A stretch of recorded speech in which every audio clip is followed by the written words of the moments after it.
ఎందుకండి ఇంత మంచి పాట వస్తుంది అంత డల్లుగా ఉంటారు? ఏం చేద్దాం అన్నా 50,000 గుర్తొస్తున్నాయి. సో మీకు ఒక bumper offer. Next week skit లో ఎవరు బాగా చేస్తే ఈ చెక్కు ఆ చెక్కు కలిపి 2 చెక్లు వాళ్ళకి ఇస్తారు. అవన్నీ పక్కన పెట్టి ఉల్లాసంగా డాన్స్ చేయండి. అంతేనంటావా? అబ్బా మీరు పాట వేయండి. అందం పొగేసి కన్నదే పరువాలు పొదిగిన చిలక సలిజోరుగున్నది కనుక జతగా శృతిగా ఇక నువ్వు నేను ఒకటైపోయి పాడేద్దామా సరిగమపా.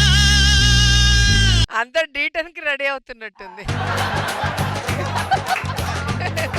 ఎందుకు ఏ సినిమాలో చూసినా ఆడవాళ్ళు మాత్రమే మగవాళ్ళు పొగుడుతూ పాడతారు? బేసిక్ గా అబ్బాయిలు కూడా అందంగా ఉంటారే, కానీ వర్ణించే మనసు అమ్మాయిలకు ఉండదు అంతే. అందుకే లిరిక్ రైటర్స్ మొత్తం మగవాళ్ళే ఉంటారు. చూశారు కదండి ఎక్కడైనా. ఇప్పుడు ఆ మాట మనకి ఎందుకులే గానీ, ఎంతకాలం ఈ చిన్న ఇంట్లో ఇలా ఉంటాము, ఒకసారి పెద్ద ఇల్లు కట్టొచ్చు కదా. మెట్రో ట్రైన్ లేదంటే బీహార్ వాళ్ళు వచ్చి బుల్లెట్ ట్రైన్ అడిగారంట. అవన్నీ నాకు తెలియదండి. మీరు ఇంతకి మిడ్జిల్లు కడతారా కట్టరా? శాంతి, నీకు కంట్రోల్ అంటే ఏంటో తెలుసా? ఇంగ్లీష్ కదండి, తెలియదు. తెలియకపోతేనే నన్ను ఇంత కంట్రోల్లో పెట్టావంటే, తెలిస్తే గోతంలో కట్టేసి కుట్టేస్తదేమో. అయినా అబ్బా, ఒక సినిమాలో ఒక అబ్బాయి 3 అమ్మాయిలను కోరుకుంటే ప్రేమం అంటారు, అదే నిజ జీవితంలో కోరుకుంటే కామం అంటున్నారు. ఏంటండి ఇది? ఆ పక్క ఊర్లో ఏదో సర్కస్ వచ్చిందంట, వెళ్ళి చూద్దాం రండి. ఏం చూస్తావులేవే, 5 అడుగులు కోతిని ఇంట్లో పెట్టుకుని 2 అడుగుల కోసం ఎవరైనా వెళ్తారా? ఏమండోయ్, రాత్రి 10 అయింది, చీకటి కూడా పడింది, తల్ల పూలు కూడా పెట్టారు. ఇంకేం, వెళ్ళి బెడ్రూమ్ లో పడుకుని హాల్లో పడుకుంటా. సాపేశాను, ఉత్సాహంగా రండి. ఉత్సాహంగా లోపలికి రావడానికి అయితే రంగస్థలం కాదు, రణస్థలం. భార్య భర్తలు ఎంత గొడవ పడ్డా కూడా సాయంత్రం కలిసిపోవాలని చెప్పి పూర్వీకులు చెప్పారు. ఆ చెప్పినోడి పిల్ల అందగత్తె అప్సరస అయి ఉంటది, అది అందరికీ వర్తించదు. నేను రాను అంతే. కనీసం మన శోభను కూడా మీకు గుర్తులేదా? అమ్మని మర్చిపోలేము, అంబికాని మర్చిపోలేము, ఈ 2 తప్ప నాకేం గుర్తులేవు. కనీసం ఒక దెయ్యం కథని చెప్పండి, ఏదో భయపడుతూ పడుకుంటాను. దానికి ఏం కథలు ఎందుకు, మన పెళ్లి సీటు చూడు, నిద్ర డైరెక్ట్ గా కోమాలోకే పోతావు. మీరు ఇలాగే అంటునండి, ఏదో ఒక రోజు హార్ట్ అటాక్ వచ్చి నిజంగానే పోతాను. మీకు గుండెపోటు వచ్చే సందర్భం ఒకటే. మీరు 100 షాపులు తిరిగి ఒక చీర కొనుక్కొని ఇంటికి వచ్చేసరికి అదే చీరతో పని మనిషి ఎదురైతే చూసావా, అప్పుడు వస్తుంది మీకు గుండెపోటు. అంతకు మించి ఎప్పుడు రాదు. అవన్నీ పక్కన పెట్టి రండి. అబ్బచ్చి, నేను పేపర్ చదువుకుంటా. ఈ టైంలో పేపర్ ఏంటండి? ఏమీ పీకలేనప్పుడు పేపరే పీకలేక తప్పదు. పతియే ప్రత్యక్ష దైవం అనే నవల చదువుతుండగా డిస్టర్బ్ చేశాడని భర్తను హత్య చేసిన భార్య. వేరే క్యాస్ట్ అమ్మాయిని లవ్ చేశాడని ఆ అబ్బాయిని చితకబాది చంపేసిన. ఏంటండి, ఇంటర్ క్యాస్ట్ మ్యారేజ్ చంపేస్తారా? అలాంటి ఇంటర్ క్యాస్ట్ లవర్స్ అందరికి నేను తోడుగా ఉంటా. ఎవరైనా రావచ్చు నా ఇంటికి, నేను ఆశ్రయం ఇస్తా వాళ్ళందరికీ.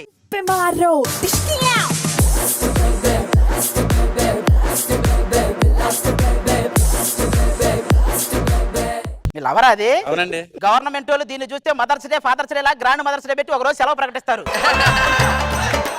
అయినా ఎవడైనా కొత్త లారీ కొనుక్కుంటాడు, 90 ఏళ్ల సర్వీస్ ఉన్న లారీకి క్లీనర్ గా ఉంటా ఉంటా. నువ్వు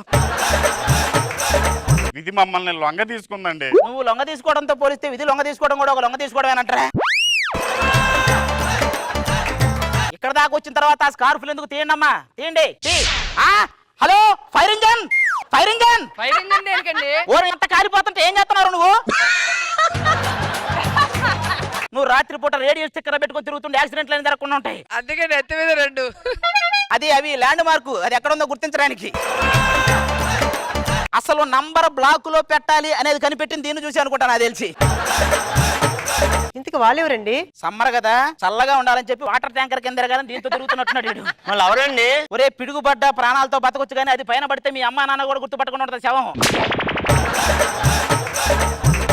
ఏమండి, మీ ఆవిడ గారా? ఆవిడే. చాలా బాగున్నావు అక్క. నలుగురు ఒక చాట చేరారా? ఏదో ఒకసారి నా వెనక నిలబడండి. కోతి రూపాంతరం చెంది మనిషిగా మారింది, ఆ దశ నుంచి చూడండి ఒకసారి. ఇటు వచ్చింది. అబ్బా ఊరుకోండి, మీరు అలాగే అంటారు. అక్క గోరింటాకి ఎత్తుకున్నావా? నీకు బాగా పండిపోయింది. ఏంటి మీకంటే పండిపోయిందా? ఒకవేళ మీ లవ్ పెద్దవాళ్ళు యాక్సెప్ట్ చేయకపోతే? నా ప్రేమ కోసం ఎంత దూరమైనా వెళ్తాను. ఏది ఎవ్వరూ గుర్తుపట్టకుండా ఒకసారి మాదాపూర్ దాకా వెళ్ళారా? ఏంటండి ఇది మాకు బోర్ కొడుతుంది మన ఇద్దరు ఆ సోఫా వెనక పోయి కూర్చుంటారండి. మేమిద్దరం ఫ్రిడ్జ్ దగ్గరికి వెళ్తామండి. మేమిద్దరం తలిపానికి వెళ్తామండి. ఒరే మీరు పార్కుల చుట్టూ తిరిగి ఇంట్లో ఐటమ్స్ అన్ని పొదల్లా కనపడుతున్నట్టుంది పక్కన. ఈ లవర్స్ మిమ్మల్ని తగలయ్యా, ఇది ఇల్లు. మరి మమ్మల్ని ఏం చేయమంటారండి? బోరు కొడుతుందా? కళ్ళ గంతలు ఆట ఆడతారు కదా లవర్స్ అందరూ.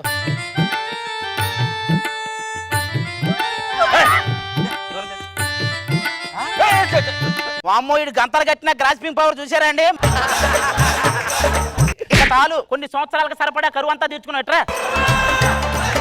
ఏమండి ఇక్కడ బాగా చెమటలో పెడుతున్నా. ఇక్కడ ఏల్కూరు లేదా సెంటర్ ఏసీ లేదా? ఐస్ బాక్స్ ఆర్డర్ ఇచ్చా కాసేపట్లో వస్తుంది, అందులో పడుకుంది నాకు. అయినా మీ ప్రేమ నిజమో కాదో తెలియాలంటే మీకు నేను కొన్ని ప్రేమ పాఠాలు చెప్తారా? ప్రేమ అంటే ఏంటి చెప్పు. ప్రేమ అంటే ఏంటంటే దాన్ని గోకటానికి నీ ఏటీఎం కార్డు మొత్తం గీకుతావు చూసావా, అదేరా ప్రేమ అంటే. అలాగంటారేంటండి? పాపం బ్రేకప్ వస్తే వాళ్ళు ఏడుస్తారు కదా. ఒరే బ్రేకప్ అయితే మనం బార్కి వెళ్తాం, వాళ్ళు బ్యూటీ పార్లర్కి వెళ్తారు ఇంకొకరిని పడేయటానికి. ఒకరంటే ఒకరు ఇష్టపడతారు కదండి. ఒరే బేసిక్ గా అబ్బాయిలు ఏమీ తెలియని అమ్మాయిలు కావాలని కోరుకుంటారు, అమ్మాయిలు అన్ని తెలిసిన అబ్బాయిలు కావాలని కోరుకుంటారు. అందుకే అన్ని తెలిసినా ఏమీ తెలియనట్టు అమ్మాయిలు నటిస్తారు, ఏమీ తెలియకపోయినా అన్ని తెలిసినట్టు అబ్బాయిలు నటిస్తారు. అలా ఒకరినొకరు ఇష్టపడతారు. అది దేనికైనా అదృష్టం ఉండాలండి. ఈ అదృష్టం దురదృష్టం మనిషికి అసలు ఉండవు, కష్టపడే శక్తి లేక మనం సృష్టించుకున్న సాకులు అవి. ఏమండి ఈ పెద్దలు ఎందుకండి మా పిల్లల ప్రేమని ఒప్పుకోరు? మీరు వాళ్ళకంటే పెద్దోళ్ళు కదండి, అందుకే ఒప్పుకోరు. ఒక్క విషయం చెప్తా, గుర్తుపెట్టుకోండి. పప్పులో ఉప్పు ఉండాలి గానీ పప్పు అంతా ఉప్పు ఉండకూడదు.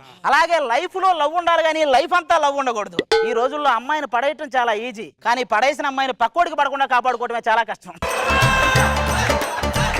ఇప్పుడు చెప్పండి మీరేం చేస్తారు? మేమిద్దరం సోఫా వెనక వెళ్ళి కూర్చుంటాం. మేమిద్దరం ఫ్రిడ్జ్ దగ్గరికి వెళ్ళిపోతామండి. మేమిద్దరం తలిపానికి వెళ్ళి కూర్చుంటాం. మీరు మారర్రా, మిమ్మల్ని ఎవరిని ఇక్కడి నుంచి కదలకుండా చేస్తారా రే?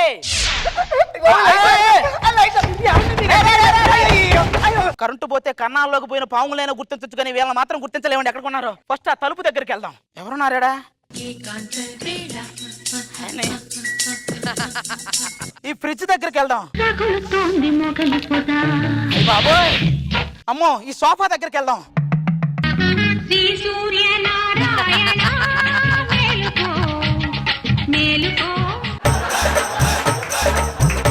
చీకట్లో కూడా సూర్యనారాయణ అంటే ఇక్కడ రైజింగ్ రాజ్యలక్ష్మి ఉంది. ఇక్కడ పైకి లేవే, నువ్వు పైకి లే.